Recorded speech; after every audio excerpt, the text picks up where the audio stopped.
आमची निघोजे गावची श्रीनाथ प्रसाद एक दिंडी आहे 188 क्रमांकाची. ती जगद्गुरु तुकाराम महाराजांच्या पालखी सोहळ्यामध्ये चालते.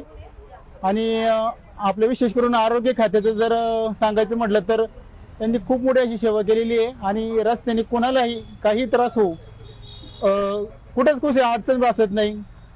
योग्य वेळी गोळ्या, योग्य वेळी उपचार सर्व मोफत असतात. आणि कोणाला काही त्रास झाला तर त्वरित उपाय केला जातो. गव्हर्नमेंटने जे आरोग्य सेवा दिलेली आहे ती अतिशय उत्तम आहे.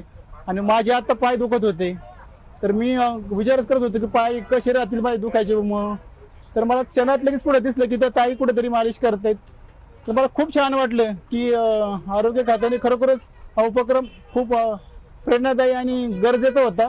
तो आपल्याला उपलब्ध करून दिलेला आहे. बुटे महाराजांची दिंडी आमची खूप छान आमची व्यवस्था झाली दिंडीत. पण तर जरा उरुळीच्या पुढे आल्यानंतर असं पाय दुखायला लागला.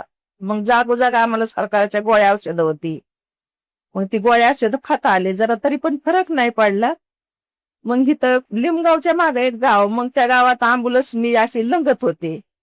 मग ते अँब्युलन्सवाले दादा म्हणले, आजी चला गाडीत तुम्ही ह्या, तुम्हाला आम्ही दवाखान्यात नेतो, तुमची व्यवस्था करतो, तिथं तुम्हाला गोळ्या औषधं देतो, इंजेक्शन देतो, तुमच्या टिळावर तुम्ही जावा मग संध्याकाळी. पण सरकारने एकदम एकदम भारी व्यवस्था केलेली. अजून काय करण्याची, अजून माऊलींची काय काय व्यवस्था करा. प्रत्येक माऊलीची एवढी सेवा करते सरकार. म्हणजे पावलागणीच त्यांना खायला, पावलागणीच इंजेक्शन येतं, गोळ्या येतं, काही सरकाराचं त्यात बदल नाही कशात सुद्धा. एवढं घरी पण व्यवस्था होत नाही खाण्यापिण्याची, एवढी व्यवस्था आहे पालखीत. ह्याच्याबद्दल मी तर धन्यवाद.